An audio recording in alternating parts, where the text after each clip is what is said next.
morning. Have a great Thursday.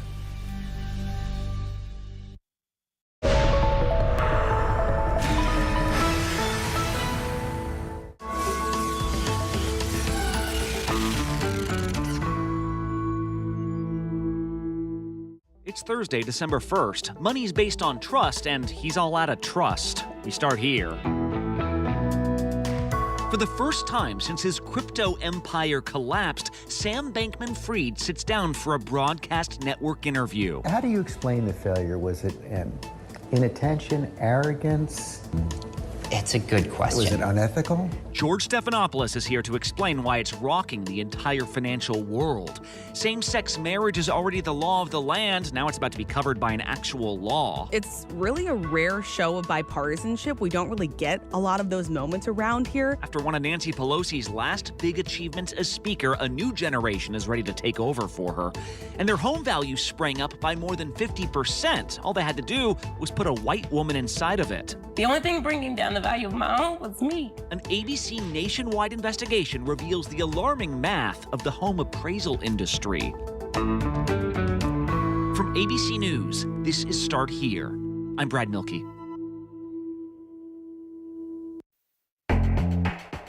As inflation has risen, the money you've had sitting in that checking account has had less buying power. Central banks have cranked up interest rates, which has made mortgages more expensive, which has led lots of digital evangelists to say, dude, this is why you've got to invest in crypto. Like I was saying, it's FTX. It's a safe and easy way to get into crypto. Yeah, I don't think so. And I'm never wrong about this stuff. Never. Over the last several years, we have seen an absolute explosion of digital currencies that are independent of any banking system. Bitcoin is the best known, but the list goes on. And if you're watching all these ads, it can feel like everyone else is making money but you. That is not an accident. The entire industry, and it is an industry now, really predicates itself on mass adoption. As in, once we all use this, the early investors will reap a fortune. But it's not a given anyone will use a certain cryptocurrency, and unlike regular money, anyone can create one of these. So, what you end up with is a confused public, worried that they're missing out, and a ton of celebrities telling them crypto is the future. Miami, it's the crypto queen, Paris Hilton here. And I'm Naomi Osaka, and I'm proud to partner with FTX. Celebrities who have, of course, bet big themselves on crypto being the future. And that's what was so enraging when one of the largest crypto exchanges on Earth imploded. FTX has its name on arenas, but now it's filing for bankruptcy. Its founder, Sam Bankman-Fried, is out. FTX was led by a crypto finance guy named Sam Bankman-Fried. We are the second or third largest exchange globally, depending on what metrics you use, processing about $15 billion per day of trading volume. Using his service, you could deposit and withdraw these various cryptocurrencies. You could turn your Bitcoin into Ethereum. You could turn that Ethereum into Dogecoin. You could cash out whenever you want. Venture capital firms were literally gushing in profiles over him being a genius and how completely mesmerized they were by his intellect and insights. But when reports emerged that the cryptocurrency created by FTX was propping up lots of other investments and suddenly the price of that currency was dropping dramatically, well, the whole company's value started to plummet and everyone raced to pull their money out at once. Can you ballpark for us what you invested? How much you're losing on this? Double-digit millions is what I'm saying. Now, the company's bankrupt, crypto alarm bells are ringing, and Sam Bankman-Fried has become one of the most sought-after interviews in the world. SBF, as he's known, hasn't given any on-camera broadcast network interviews until now. He decided to sit down with ABC's own George Stephanopoulos, who joins us now. Hey, George. Hey, Brad. Thanks for being here. So we had been hearing Sam Bankman-Fried's own advisors were telling him, don't speak to the press. And here he is. He's spoken to you. Why? Why did he want to talk to you? Well, all I can tell you is he really wanted to talk. There is no question about that. Our incredible booking team was in contact with him. And I got an email when I woke up on Thanksgiving morning at around 4 saying, SBF wants to talk to you. And I said, wow, I'm shocked. Great. And we followed up. I had a brief phone conversation with him on Saturday. We talked for about 5 minutes. And he said, okay, come on down. And I flew down to the Bahamas on Sunday. We did the interview on Monday, sat down, for 2 hours, maybe an hour and 55 minutes. Thank you for doing this. Of course. Thanks for having me. And he just had a lot to get off his chest. He clearly wanted to get through this. I mean, I got to tell you, at some level, it felt like a therapy session. Now, you're right. I mean, any lawyer would say, what, are you kidding me? You shouldn't be talking right now. But I think he defied that advice and felt that it was really important for him to get his story out. The basics are, he says he screwed up. How do you explain the failure? Was it inattention, arrogance? It's a good question. Was it unethical? I spent a lot of time trying to think about that over the last month, about what, obviously I now have a lot more of a sense of, operationally what I did wrong and what I should have done better, but why wasn't I on top of my game? And he feels very, very sorry and wants to try to make investors whole. He's still holding out hope that he can. That which led to a series of questions where I said, are you sure you're not deluding yourself here? Some part of it was just literal distraction. I really should have spent some time each day taking a step back and saying, what are the most important things here? Can you begin to explain where this went wrong? And I know there are lots of twists and turns here and finance words, but the basic issue sounds like he had FTX. He also had this crypto investment group that started buying up huge amounts of this FTX-made currency. So he's buying stuff from himself, which makes it look super valuable, but then you dig a little deeper and what? There's nothing there? The fundamental problem that could be grounds for criminal investigation, maybe eventually charges, is so take depositors' funds and use them for other purposes. In fact, the terms of service of FTX say you can't do that, and it's kind of a bright red line in almost all securities law. It was only in the last month that I put together the magnitudes of everything, and that I fully understood the fiat transfer mechanisms that had been happening. Crypto is in this nebulous regulation space, so he's trying to maintain that it wasn't illegal, that it wasn't improper, but that's going to be in the end for prosecutors and regulators to decide. But and I guess the main question is, he told you he screwed up. Did he screw up, or was he defrauding people? Well, that's the question, and that's what investigators are going to have to decide. He insists that he was not defrauding people. He kind of confesses to panicking in the moment and not doing a good enough job of managing risk. You said one of your great talents in a podcast was managing risk. That's right. And well, it's obviously wrong. I think that there's something maybe even deeper wrong there, which was I wasn't even trying. I wasn't spending any time or effort trying to manage risk on FTX. And that obviously that's that a was stunning a mistake. Admission. What? That's a pretty stunning admission. Yeah, I mean, I don't know what to say. What happened. And if I had been spending an hour a day thinking about risk management on FTX, I don't think that would have happened. I mean, I asked him straight out. I said, a lot of people look at you and see Bernie Madoff. Mm-hmm. And he went into great detail about how, well, no, mine wasn't a Ponzi scheme. I said, but it had Ponzi-like elements to it. And he said that, no, it was a real business. He wasn't defrauding people. One of the things I confessed to Sam in the interview is, I don't understand crypto. This is not your thing, huh? But I was asking the questions from the point of view of an average person, right, who follows it and is trying to figure out what is happening as well. And there a lot of hype went into it, a lot of branding. We talked about that, him hiring all these celebrities, naming a stadium, buying a Super Bowl ad. And he said that was part of the game too. That's the thing, is it feels like the whole space is there's an opportunity to be a charlatan. And his whole thing was, there is an opportunity. I'm not one of the charlatans. And yet here we are. And I guess we're going to find out. But we learned a lot in this 2 hours. Fascinating. All that on GMA today and throughout the day. George Stephanopoulos, thanks a lot. Thanks, Brad.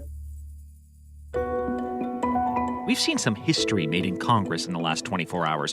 A rail strike on the verge of being possibly averted. A new generation of Democratic leaders voted into power. And, the House Ways and Means Committee now officially has its hands on President Trump's tax returns. After a court ruling, the Treasury Department sent them on over to Congress yesterday. But the biggest news was, for the first time in our nation's history, the House of Representatives have voted to enshrine same-sex marriage in law. Let's get caught up on all this. ABC's congressional correspondent Rachel Scott is at the Capitol right now. First off, Rachel, how significant was this vote on same-sex marriage, and what does it mean for gay couples? Yeah, well, Brad, I'll say this is a pretty big deal here. First, because it's really a rare show of bipartisanship. We don't really get a lot of those moments around here that much anymore. So the bill, as amended, has passed.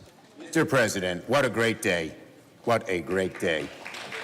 You had 12 Senate Republicans join every single Democrat to vote for legislation to safeguard, to protect same-sex and interracial marriage. And this is something that's deeply personal for a lot of senators, for a lot of people in this chamber. And this will give millions of loving couples the certainty, the dignity, and the respect that they need and that they deserve.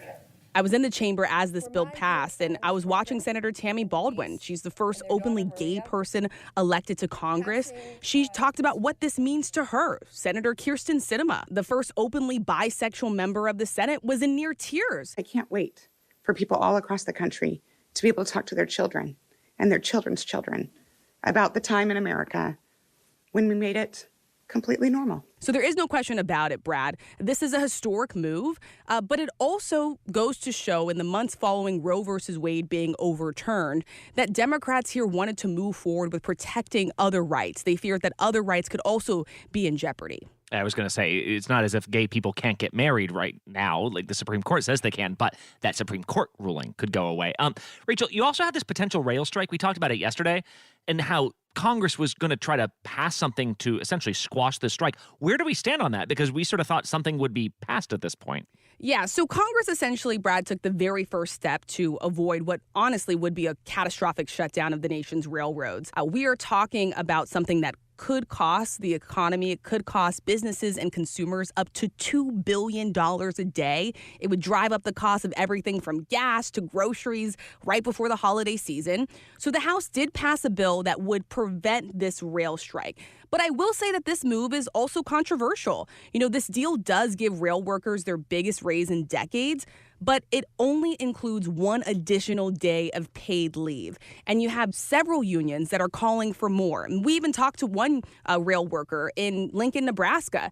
He was actually homesick just yesterday with the flu. He says that he hopes that his manager approves it as vacation time because otherwise he's not going to get a paycheck. The scary part about that is, you know, I don't have paid sick leave. So I am going to be using vacation time right now. And I feel like it shouldn't take 3.5 years. I should not have to go 3.5 years without a raise to see this process through. And there's been a lot of debate about this among lawmakers. Brad, I could tell you that this is probably the only thing that I've seen Senator Marco Rubio and Congresswoman Alexandria Ocasio-Cortez agree on in terms of wanting to get these paid sick leave days up for these rail workers. And so the House did pass a separate measure to increase the number of additional paid leave days to 7, but only 3 Republicans supported that measure, and it could face way more roadblocks in the Senate. Why should the federal government force a contract on workers that they have explicitly rejected, force this on them, and they don't have any say on it? That just seems wrong to me. Where some Republicans essentially believe that this should be left up to the workers to decide with their unions and the rail companies. Yeah, I was going to say, the Senate still has to pass this, and it's not completely clear whether they'll reach an agreement on what should pass. Last question, Rachel. Nancy Pelosi stepping down as Speaker. She'll still be a Congresswoman, but we saw Democrats vote yesterday on who their new leaders will be starting next January. What did that vote tell us about this sort of new crop of Democrats going forward? Well, Brad, this is essentially going to usher in a new generation of leadership. You have Congressman Hakeem Jeffries. He is now going to be the new Democratic leader. Good afternoon, everyone. It's an honor to stand before you today. He's the first black lawmaker to lead a party in Congress. He's making history, but he's also going to have some challenges. I mean, House Speaker Nancy Pelosi was leading Democrats for decades. She got the respect that few have here on Capitol Hill, and she was also able to really keep her caucus in line. And that is a big challenge for someone like Congressman Jeffries, especially when the margins are just so close. And remember, come January, it's not Democrats who are going to be in the majority in the House. It's going to be Republicans. Right. The Republicans are going to be trying to peel away votes any chance they get from Democrats to pass their agenda. All right, Rachel, that's how. Well, I guess, do you have Trump's taxes yet, Rachel? Like, have those leaked yet? You have your hands on them? We're making calls, Brad. Don't you worry. Okay, sounds good. Rachel Scott there at the Capitol. Thank you. Thanks, Brad. We have all spent lots of time the last several days trying to get deals, right? Trying to shave a couple $100 off here or there on Black Friday, Cyber Monday. But if you own a house, that can define your financial life. No other expenditure comes close. And in recent years, we have learned that as people try to leverage their property to improve their own lives, many are told, sorry, this place actually isn't worth as much as you thought it was. Disproportionately, those unlucky ones are people of color. Today, state leaders held a hearing on the topic of racially biased home appraisals. Black and Latino families who say appraisals on their homes are low and that race is likely a factor. Julian Glover is a reporter with our affiliate KGO in San Francisco, and for the last 2 years, he's been reporting on the racial disparities in housing with our partners from ABC's owned and operated stations around the country. He hosts the documentary Lowballed, which premieres on Hulu tomorrow night. He's with us now. Julian, when I hear San Francisco, the words that come to mind are expensive housing, right? But why did you start looking at like the whole home appraisal industry? Why was that the thing? Well, first off, we do have some of the most expensive housing in the country. You're talking to someone who pays way too much money every month in rent. But for people who are lucky enough to own their own home, the appraisal industry is something that's been top of mind for them, particularly over the last couple of years. Remember the early days of the pandemic, everyone was looking to stay in their home. So that meant people were looking to refinance their existing mortgages. And we told the story of this incredible, beautiful family in Marin City, California. It's in the North Bay, just about 5 miles north of San Francisco and the Golden Gate Bridge, who had their home underappraised, lowballed in a home appraisal by $500,000. I love the community aspect of Marin City. We had an unbelievable difference here with this one family, the Austins. Hey, Bob. How you doing? That's good. So they were going to get their home refinanced, and they got hit with an appraised value they just knew was way too low. What's going through your mind when you get that first appraisal? Oh, I'm upset. I'm like, how's this going to impact the rate that we're trying to get? How's this going to impact the money that we're trying to take out of the house? They happen to be Black, and they believe that's the reason they had their home value appraised drastically lower than it should have been. It was deflating because I knew what other properties had sold for.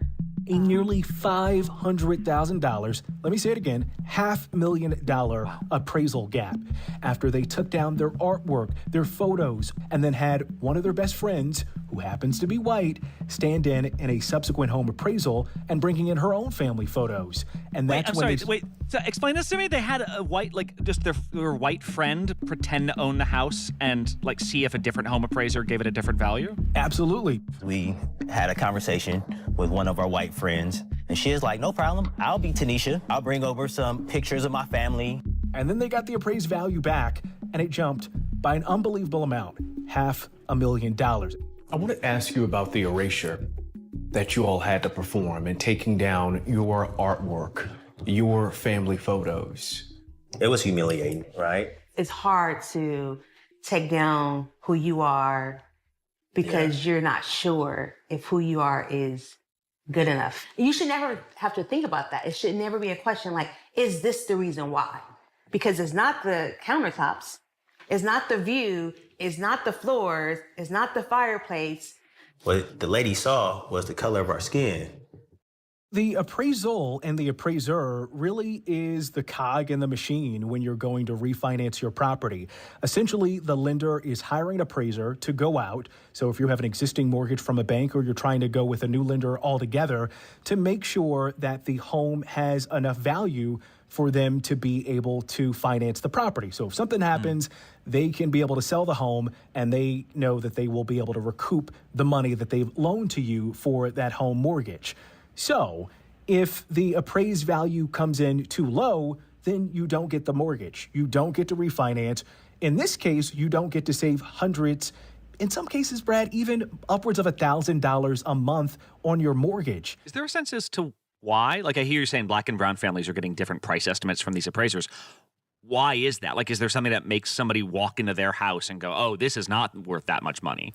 One of the key things that we were able to dig into in this reporting is the idea that so much of this is linked to historically racist housing practices. Now, I haven't looked at every single residential security survey.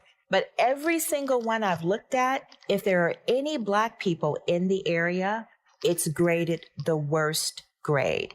It's designated as a hazardous area.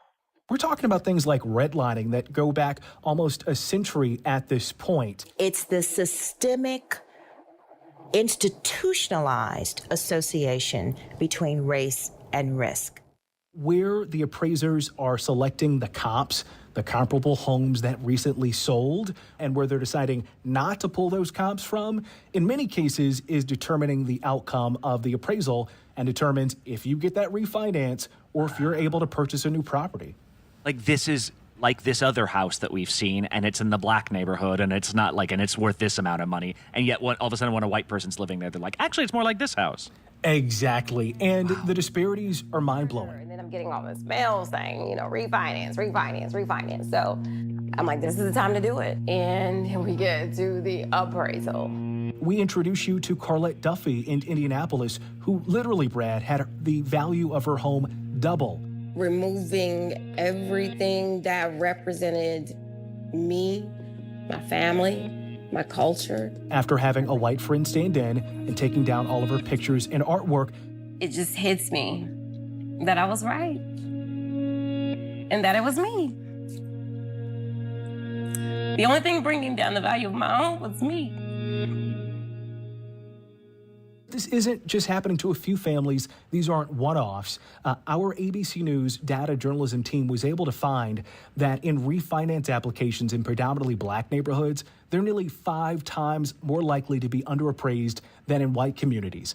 It's also the case in home purchase loans, too, that in black neighborhoods, they're more than twice as likely to appraise undervalue. So this isn't just happening in a few neighborhoods across the country or to a few families. This is truly systemic. Unreal. Does this say something about the appraisal industry then, Julian? Like, is this something these big appraisal groups are going to have to deal with? Yeah, I think something that we found in our reporting is just how homogenous, or in other words, how not diverse the appraisal industry is at large. We're talking about perhaps one of the whitest industries in this country at upwards of 96, 97% white, 70% male. These are people who were raised, they were trained in the field to say that race matters. Communities of color are devalued. Like, you really can't find another profession in this country that looks like this.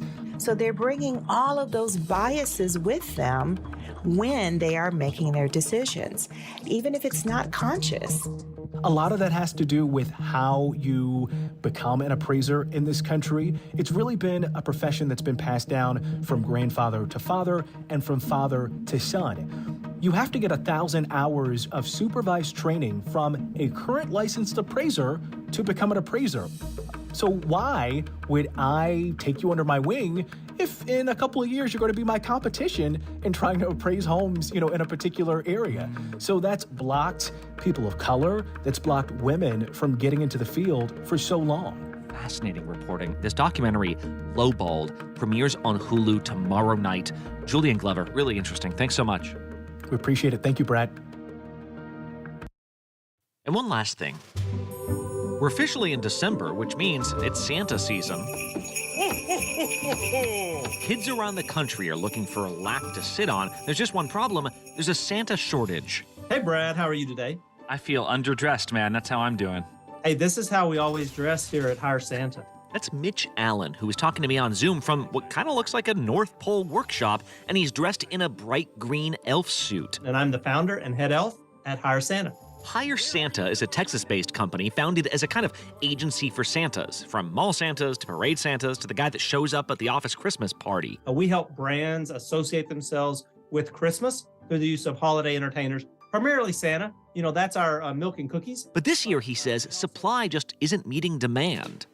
For every Santa that reaches out to us, there are 20 people reaching out to us for Santa events. What's happening is people are back to arranging Santa visits at pre-pandemic levels. Lots of families are less concerned about the risks of COVID. COVID has been particularly hard on the Santa Claus community. But the average Santa, he says, is very much concerned about COVID. He can't afford not to be. Santas are at a higher risk for a negative outcome if they get COVID.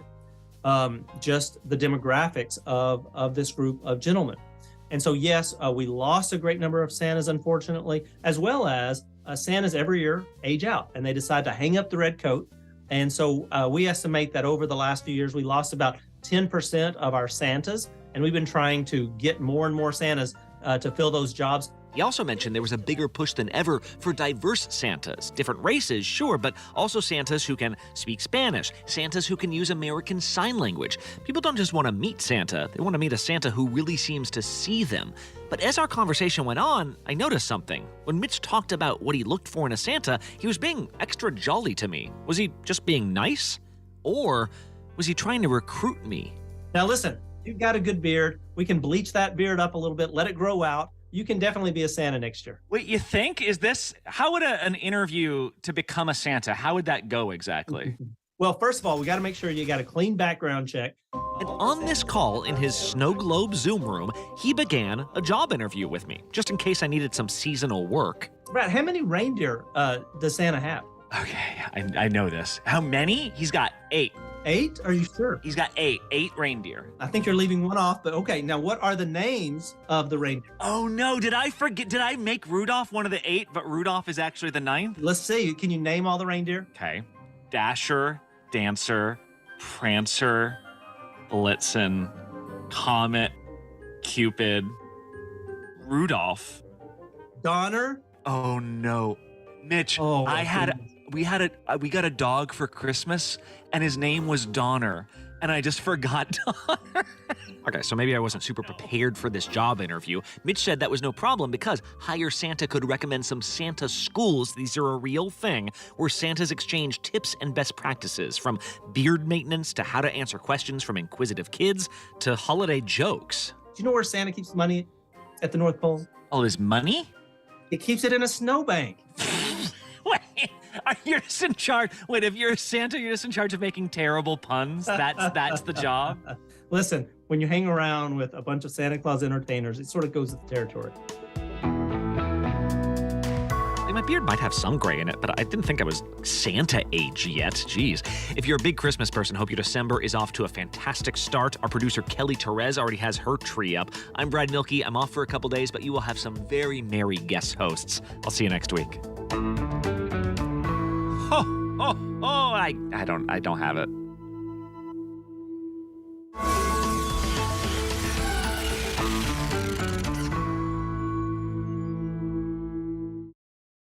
It's lunchtime in America. So, what are we serving up? Well, how about everything you need to know? You got me feeling like your health, your money, Breaking news, exclusives, pop culture, and with the biggest stars, music, trends, style, and some laughs, and some good food. You got me feeling like... You know, that sounds pretty good. GMA 3, what you need to know. A third hour of GMA in the afternoon. So join us, afternoons, for everything you need to know. You never know what you're going to get on this show. That's all I'm going to tell you. Yes, Whoopi! This mic on? Can you hear me out there? Behind the scenes is always a better show. Absolutely, absolutely. That's what people don't see during the commercial breaks. Right, they don't. What happened? I had no idea really what I was getting myself into. That day that we walked out, I treasure that day. I couldn't sit there. You're doing good, Joy. You're doing good. Oh, yeah, baby. It was crazy. Behind the Table. Listen wherever you get your podcasts. This is ABC News Live Prime. Thanks so much for streaming with us. Live reporting, breaking news, exclusives, award-winning, powerful, eye-opening. ABC News Live Prime with Lindsay Davis.